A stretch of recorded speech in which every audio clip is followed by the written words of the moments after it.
A partir da consideração teórica sobre a norma jurídica, nós podemos extrair uma série de conceitos que são ferramentas fundamentais para o cotidiano do jurista. Aquele que vai estudar o direito, aquele que vai trabalhar com o direito, ele opera com uma quantidade enorme de ferramentas e essas ferramentas são postas, muitas delas, teoricamente, a partir da referência do que é a norma jurídica. Alguns autores chamam a este ferramental, quando está relacionado à norma jurídica diretamente, alguns chamam a isso de conteúdos normativos. São ferramentais que advêm do conteúdo das normas jurídicas. No meu livro de Introdução ao Estudo do Direito, este é um capítulo da obra e, portanto, por lá uma série de conceitos se apresentam para a nossa operação jurídica cotidiana. Hans Kelsen, teórico do direito do século XX, chamava a esse momento, a esse conteúdo normativo, a estas ferramentas, de estática jurídica, porque tais ferramentais podem ser extraídos estaticamente das próprias normas jurídicas. Todas as normas jurídicas se direcionam a sujeitos, todas elas operam com direitos, deveres. Então, quando nós estudamos o que é um sujeito de direito, o que é um direito, o que é um dever, nós estamos extraindo conteúdos normativos, nós estamos extraindo conceitos, ferramentais jurídicos a partir da estática das normas jurídicas. Muito bem, nestes conteúdos normativos, aquele mais importante, talvez a ferramenta básica da operação jurídica no cotidiano, é a ferramenta, é o conceito de sujeito de direito. Sujeito de direito é este ferramental mínimo sem o qual não se opera a própria vida jurídica. Tenho insistido nas minhas obras, nas minhas reflexões, neste livro de Introdução ao Estudo do Direito, que a subjetividade jurídica ela é um fenômeno da sociabilidade capitalista. Então as pessoas, num tipo de vida como o da sociedade capitalista, no modo de produção capitalista, as pessoas têm, porque esta diferença de capital, daquele que possui capital e daquele que não possui, leva as pessoas, portanto, a interagir, tendo ou não tendo, e isto faz com que esta interação seja mediante vínculo contratual. O trabalhador trabalha para alguém mediante um contrato, e este contrato gera, portanto, aqui uma condição de assalariado. Esta situação, esta estrutura material prática é que gera a subjetividade jurídica. Claro, o direito normativamente posto, o Estado, a partir desse contexto das formas sociais, como a forma jurídica, a forma de subjetividade jurídica, o direito e as normas jurídicas operam nesta forma de subjetividade jurídica, dizendo então que este sujeito de direito pode fazer contrato de um tal modo, não pode fazer de tal outro modo. Aqui nós damos parâmetros para o sujeito de direito, então normativamente esta subjetividade jurídica vai se constituindo na figura técnica do sujeito de direito, tal qual nós a conhecemos na atualidade. Esta subjetividade jurídica e este sujeito de direito não existiram no passado. Na antiguidade, na Roma antiga, no direito romano, inclusive antigo, na Idade Média, nós temos pessoas que interagem umas com as outras por meio da força, por meio de vínculos que são exatamente da incidência do poder. Tudo isto é o passado, estas interações entre pessoas são muito claramente feitas de outro modo. É com o capitalismo que as pessoas vão deixando de lado privilégios, vão deixando poderes absolutistas e vão conseguindo fazer com que seus vínculos sejam tomados na conta de subjetividade jurídica e eles vão se tornando, então, materialmente, na prática, sujeitos de direito. Então, esta categoria não existe em toda a história, ela é uma categoria moderna, contemporânea do capitalismo. E quando vão surgindo relações capitalistas, nós vamos dizendo que o ser humano, virtualmente todo ele existente, vai se tornar um sujeito de direito, porque, no final das contas, todo indivíduo vai operar trabalhando, fazendo vínculos contratuais, vai estabelecer aqui, portanto, um regime de assalariado, vai possuir mercadorias, de tal sorte que a subjetividade jurídica vai se esparramar para todas as pessoas. Mas nós não podemos também fazer imediatamente a associação de indivíduo de carne e osso, dizendo que ele é, por si só, sujeito de direito. Eu dou um exemplo, aquele que vai estudar esta concepção e vai refletir acerca do conceito de sujeito de direito, que no Brasil, até o ano de 1888, nós tínhamos seres humanos de carne e osso, seres humanos existentes, indivíduos, que o direito não considerava sujeitos de direito, os escravos. Por conta desta infâmia da escravidão, pessoas, por razão da pele, da cor da pele, não eram consideradas sujeitos de direito.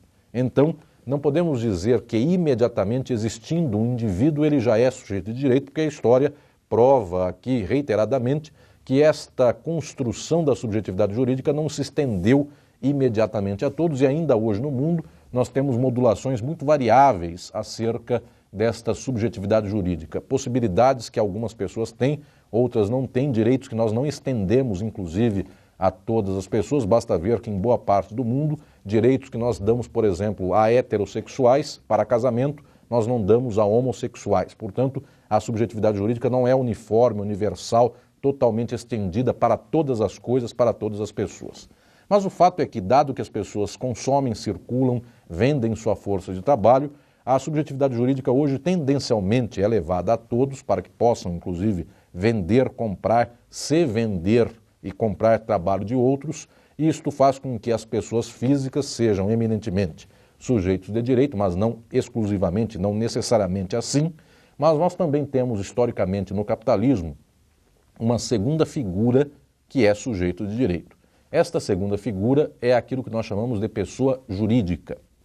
O capitalismo se assenta muitas vezes em empreendimentos que são feitos por capitalistas e não necessariamente só por um capitalista, por uma série de capitalistas. São sociedades, são empresas que vão se constituindo, portanto, a partir do direcionamento, a partir da posse de mais que uma pessoa ou de uma pessoa eminentemente com outra secundariamente, e nós começamos a chamar esta empresa, este patrimônio da empresa, em diferença da pessoa física, que é o proprietário desta empresa, nós começamos a chamá-la pessoa jurídica, nós começamos a dar subjetividade jurídica a esta ficção, que é a empresa, separando-a daquela que é a pessoa física do seu proprietário.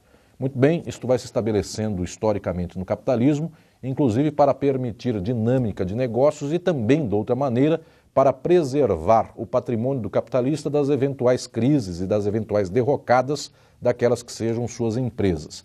De tal sorte que muitas vezes, quebrando a empresa, deixando dívidas, não pagando seus trabalhadores, ainda assim o patrimônio do proprietário da empresa está resguardado, dividindo, portanto, tecnicamente o sujeito de direito entre pessoa física e pessoa jurídica. Também a teoria do direito vem evoluindo nos últimos séculos para dizer que em casos de fraude, quando nós separamos pessoa física e jurídica para fazer com que não se paguem tributos, não se paguem dívidas, fuja-se a responsabilidade no caso de quebra da pessoa jurídica, existe um instrumento que em inglês leva o nome de disregard, que é a desconsideração da pessoa jurídica para chegar ao patrimônio da pessoa física. O fato é que nós temos tradicionalmente uma consideração técnica de que o sujeito de direito tem duas categorias eminentes, a pessoa física e a pessoa jurídica. A pessoa física é altamente identificável por todos nós, porque ela tem referência corporal no ser humano de carne e osso, mas eu lembro, não necessariamente todos e não necessariamente do mesmo modo para todos, e a pessoa jurídica, portanto, seria uma ficção, uma técnica jurídica de fazer com que determinado patrimônio, determinadas relações sociais, aqui basicamente no plano econômico, possam ser consideradas per si uma figura que é o sujeito de direito, pessoa jurídica. Isto é uma técnica geral, mas também não pode ser tomada de modo exclusivo, dado que em determinadas circunstâncias, como por exemplo a da herança jacente, nós temos uma pessoa física ou pessoa jurídica que em sua morte, tomando aqui o caso da pessoa física, não havendo ainda herdeiros, mas havendo um patrimônio, este patrimônio continua gerando direitos e deveres. Se há uma casa alugada que era de uma pessoa que faleceu, enquanto não se abre o inventário, enquanto não se decide para onde vai esta herança jacente, esta casa alugada, aquele que alugou a casa, portanto aquele que está pagando o aluguel para a casa, o locatário da casa, ele ainda deve pagar o aluguel e esta herança jacente ainda tem direito de receber estes aluguéis. Isto quer dizer que existe um patrimônio que, não sendo de uma pessoa física e não estando ainda para outra pessoa física ou jurídica, continua sobre ele incidindo direitos e deveres. Nós podemos dizer que o sujeito de direito não é só pessoa física ou pessoa jurídica, ele é um ponto de incidência de direitos, deveres, obrigações, responsabilidades, de tal sorte que este ponto de incidência quase sempre recai sobre uma pessoa de carne e osso, a pessoa física, ou sobre uma empresa, a pessoa jurídica, mas não necessariamente nessas duas figuras típicas e majoritárias que constituem estes modelos de sujeito de direito. A subjetividade jurídica, ela não advém de norma, ela advém de práticas sociais. Depois, a técnica jurídica, o que chama de sujeito de direito, vem normatizado, vem instituído, vem aqui modulado, vem conformado e contornado por normas, de tal sorte que, então, esta subjetividade jurídica, que é material, ela se apresenta na técnica cotidiana como sujeito de direito e com as figuras, portanto, típicas desta mesma subjetividade jurídica, posta já no plano técnico normativo. Um segundo conceito, fundamental para entendermos a estrutura do ferramental jurídico cotidiano, é o conceito de direito subjetivo. Se nós vimos que o capitalismo opera socialmente com subjetividade jurídica e o direito opera chamando a este ponto mínimo pelo qual circulam direitos, deveres, vontades, obrigações, responsabilidades de sujeito de direito, nós podemos dizer que então o sujeito de direito possui, porta, carrega consigo direito subjetivo. Direito subjetivo, tomando a expressão no seu próprio termo, subjetivo quer dizer do sujeito. Então, o sujeito de direito porta direito subjetivo. Isto aqui é um derivado imediato, o direito subjetivo, da própria condição de sujeito de direito. Na língua portuguesa e nas línguas que advêm da tradição latina, românica, nós usamos uma expressão com duas palavras para dizer isto. Cada qual de nós tem um direito subjetivo a alguma coisa. Este direito subjetivo, que nós tomamos aqui como tal, no dia a dia as pessoas dizem: tenho direito a fazer contrato, tenho direito a pensar o que eu quero, tenho direito a falar o que eu quero, tenho direito de ir e vir. Portanto, toda vez que nós usamos tenho direito a, alguém tem direito a alguma coisa, isto que nós falamos só com a palavra direito, no final das contas é o conceito de direito subjetivo, direito de um sujeito, direito a fazer tal coisa que tenho eu, que tem qualquer pessoa. Muito bem, este é o direito subjetivo e nós, em geral, diferenciamos esta categoria daquela que é do direito objetivo. Então, nós chamamos o direito, direito civil, direito penal, tudo aquilo que são instituições do direito, nós chamamos a isso de direito objetivo. É porque a palavra objetivo, na teoria geral do direito e naquilo que é a prática do direito, nós reservamos quase sempre a palavra objetivo, aquilo que são instituições, aqueles que são poderes, aqueles que são grandes monumentos do direito, ou aquilo que advém de normas jurídicas. E nós reservamos subjetivo para aquilo que é da pessoa, do sujeito. Então, quando eu digo meu direito, eu falo direito subjetivo. Quando eu digo direito civil, eu estou usando a palavra direito, mas não no sentido de meu direito. Estou aqui dizendo sobre um ramo do direito, um conjunto de normas jurídicas. Então, quando eu digo direito civil, eu estou falando do direito no sentido objetivo, não no sentido subjetivo. Nas línguas que advêm do latim, como o caso do português, nós precisamos desta dúplice nomenclatura, portanto, direito subjetivo e direito objetivo, para diferenciar no subjetivo ou objetivo se a palavra direito é o meu direito, o direito de uma pessoa, ou é uma instituição jurídica, estatal ou normativa, por exemplo. No caso da língua inglesa, há duas palavras muito distintas para isso. Quando se fala do direito de uma certa pessoa, meu direito ou direito de alguém, se usa a palavra right. E quando se fala do direito enquanto objetividade, enquanto instituição normativa estatal, se usa a palavra law. Portanto, faculdade de Direito em inglês, law school. Rights, my rights, meus direitos seria aqui a expressão que se poderia usar para falar do direito subjetivo. Em português, em francês, espanhol, italiano e nas demais línguas que advêm da tradição latina, nós precisamos dizer direito subjetivo, subjetivo dizendo daquilo que é meu direito, e direito objetivo, e objetivo aqui dizendo respeito à norma jurídica ou aquilo que é o conjunto das próprias instituições do direito. O fato é que o sujeito de direito é aquele que tem direito subjetivo. O direito subjetivo é a categoria básica que faz com que o sujeito de direito opere no cotidiano. Juristas que são juspositivistas, eles tomam esta aparência, este resultado final como explicação do mundo. Esses juristas, como é o próprio caso de Kelsen, vão dizer que cientificamente o sujeito de direito é tal, é alguém que é declarado por uma norma jurídica do direito objetivo como sujeito de direito. E para esta teoria jurídica juspositivista, mais estritamente formalista no plano de norma estatal, nós diríamos então que os direitos subjetivos de alguém só se dão para este alguém, para este sujeito de direito, porque normas do direito objetivo assim constituíram, assim declararam, assim deram tais direitos subjetivos. Então, o direito subjetivo aqui opera num plano desta técnica imediata do direito, como sendo um derivado imediato daquele que é o direito objetivo. De tal sorte que poderíamos dizer que o sujeito de direito é aquele que tem direito subjetivo, e esse direito subjetivo, por sua vez, olhando apenas pelo ângulo desta técnica juspositiva imediata, este direito subjetivo advém do direito objetivo, que é a norma, o conjunto das normas ou das instituições aqui advindas do Estado.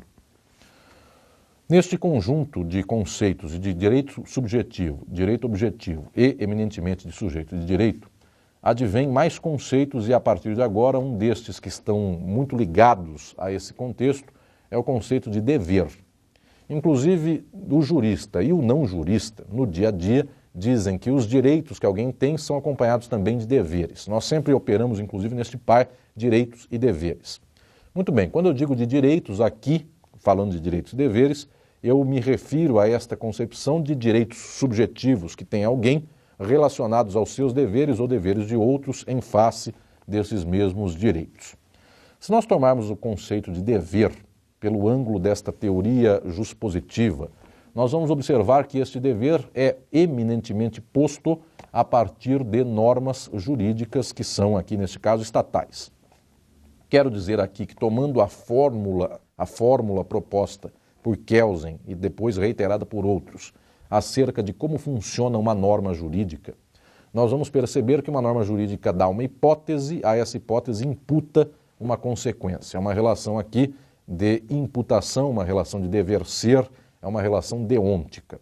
Se eu digo que matar alguém, a isto se imputa no Brasil, em termos de direito penal, uma pena de 6 a 20 anos de reclusão, eu digo que tem um fato, uma facta species, que gera uma sanção. A ela decorre, deve ser uma sanção.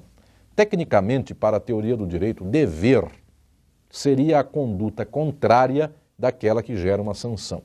No meu livro de Introdução ao Estudo do Direito, eu insisto com isto, se chamarmos a fórmula de uma norma jurídica, a fórmula científica de uma norma jurídica, a partir dos termos C-A-E, B deve ser, tomando A e B aqui simplesmente como letras que simplifiquem um fato e uma consequência, se nós tomarmos a fórmula de uma norma jurídica assim, o dever seria a conduta contrária daquela que gera a sanção.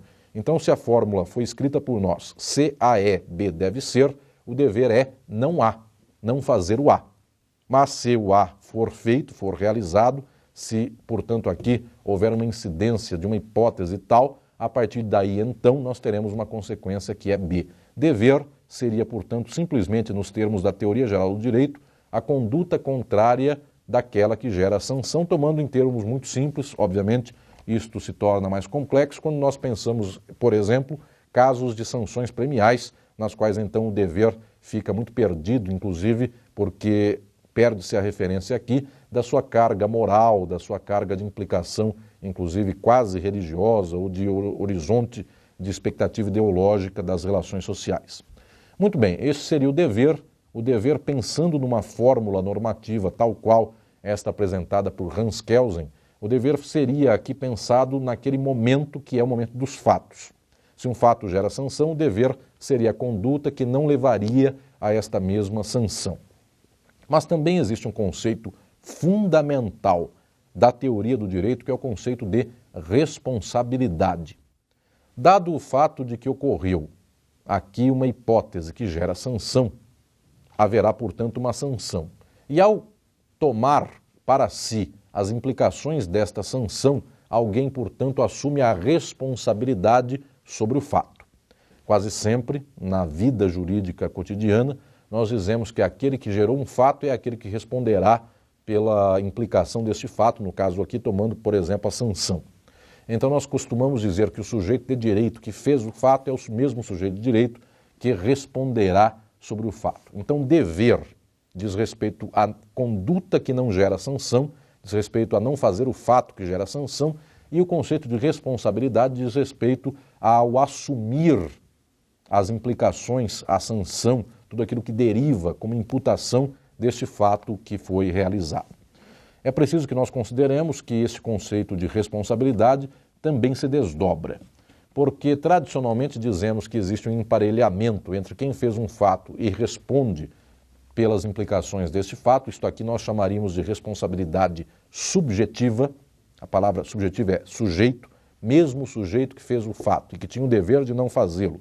É o sujeito que então arca com as consequências e responde por esse fato, assume a sanção, portanto, em face desse fato. Esta seria uma responsabilidade subjetiva.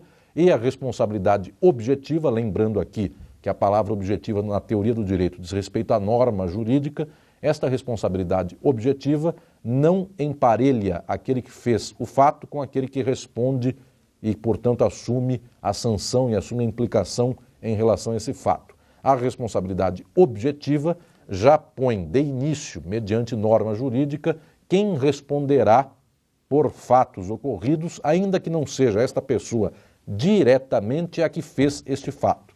Então, um exemplo marcante e padrão é o caso da empresa. A empresa responde por atos de seus funcionários, atos que estejam envolvidos aqui no contexto da própria vida empresarial. Portanto, normas jurídicas já apontam de início que há um responsável, que seria uma pessoa, nesse caso, jurídica, que é distinta da pessoa física, que eventualmente, porque estava realizando atos da empresa, porque estava no seu local de trabalho ou agindo em nome da empresa, dirigindo um veículo da empresa, estando aqui numa estrutura cotidiana de vida, funcionando, agindo em nome e em função da empresa, esta pessoa física que cometeu um ato, não é ela que responde, quem responde é uma pessoa jurídica, portanto esta responsabilidade não emparelhou a pessoa que fez e a pessoa que respondeu. Esta responsabilidade é objetiva e aqui objetivo quer dizer que normas jurídicas já de antemão expõem, apontam, dão o quadro pelo qual alguém seja o responsável por atos daqueles que estejam no seu contexto.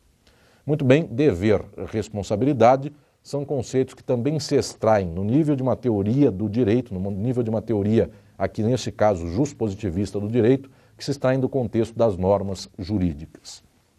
Ainda neste contexto, há os conceitos de capacidade e competência. Sujeitos de direito têm direitos subjetivos. Portanto, nós olhamos aqui pelo mesmo ângulo, dizendo que alguém se apresenta como sujeito de direito porque porta direitos e, portanto, pode fazer negócios, pode contratar, pode assumir responsabilidades. Tudo isto é o campo da dinâmica dos contratos, da vida relacional que o direito enseja na sociedade contemporânea. Mas, obviamente, o direito precisa deste núcleo, deste átomo que é a forma do sujeito de direito, mas, ao mesmo tempo, precisa preservar o capital e as relações de eventuais arroubos ou então de limitações que são, inclusive, muitas vezes físicas dos sujeitos de direito. Então, tradicionalmente, o campo do direito privado, por exemplo, vai dizer que contratos, obrigações, vínculos só podem se estabelecer entre sujeitos de direito, se nós tomarmos o caso das pessoas físicas, só pode se estabelecer entre sujeitos de direito se estas pessoas físicas tiverem um limite mínimo de idade.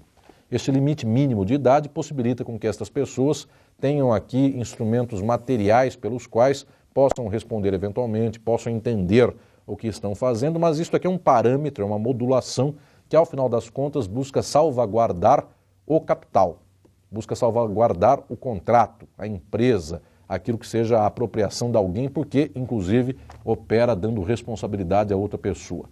Capacidade é esta modulação da subjetividade jurídica, esta modulação do direito subjetivo pelo qual alguém, tendo direito a alguma coisa, pode eventualmente não ter direito de dispor desta mesma coisa. Então é possível que um ser humano desde o nascimento seja proprietário de bens.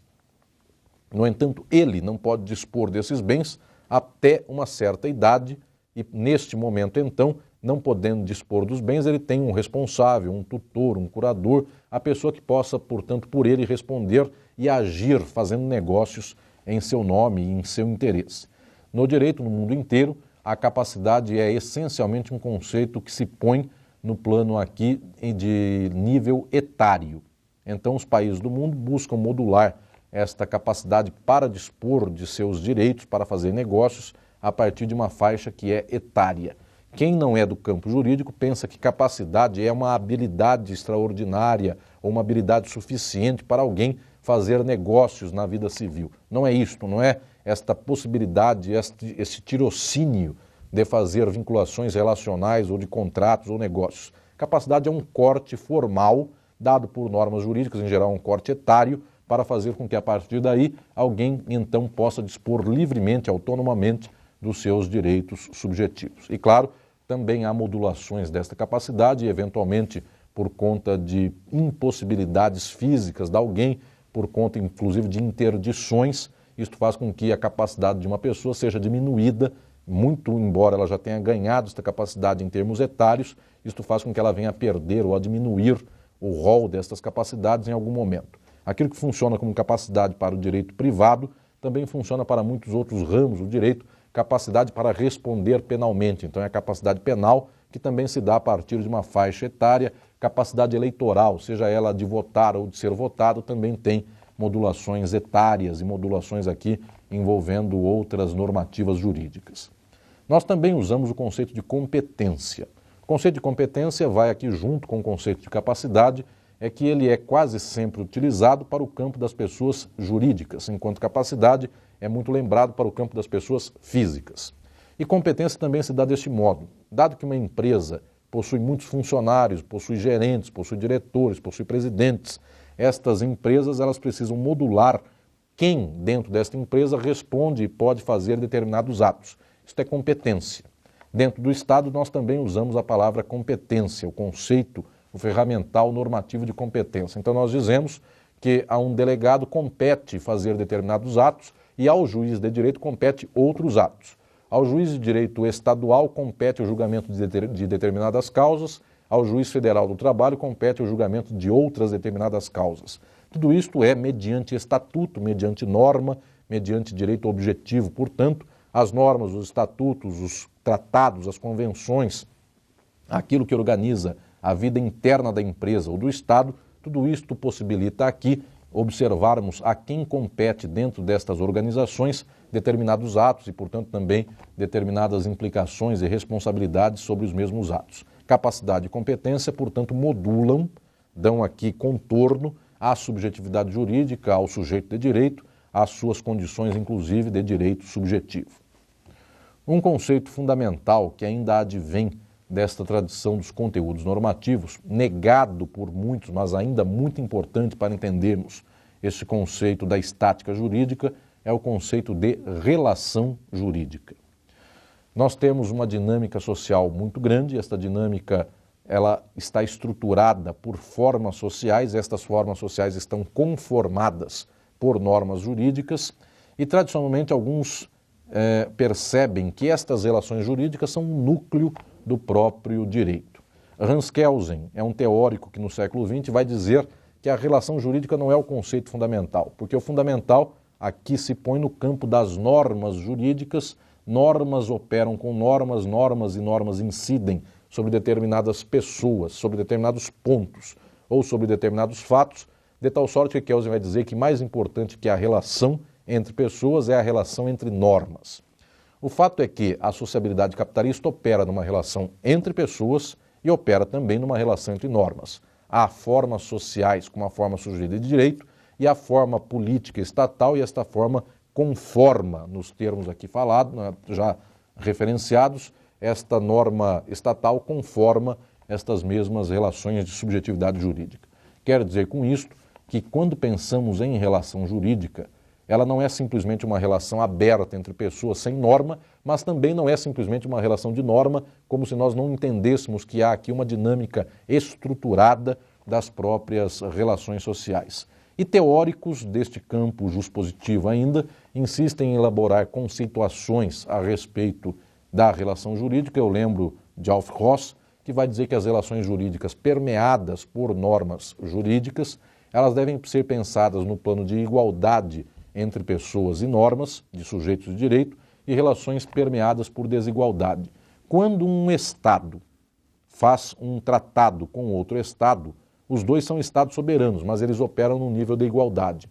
Quando um particular faz contrato com outro particular, os dois operam no nível de igualdade, então são relações jurídicas aqui horizontais. Mas quando o Estado opera relacionando-se com um criminoso, prendendo-o, esta relação jurídica é uma relação vertical, portanto, uma relação que se dá noutro nível de dinâmica social. As relações jurídicas devem ser pensadas, então, a partir da norma jurídica, mas, essencialmente, aqui está o solo pelo qual brota a estruturação da própria sociabilidade presente.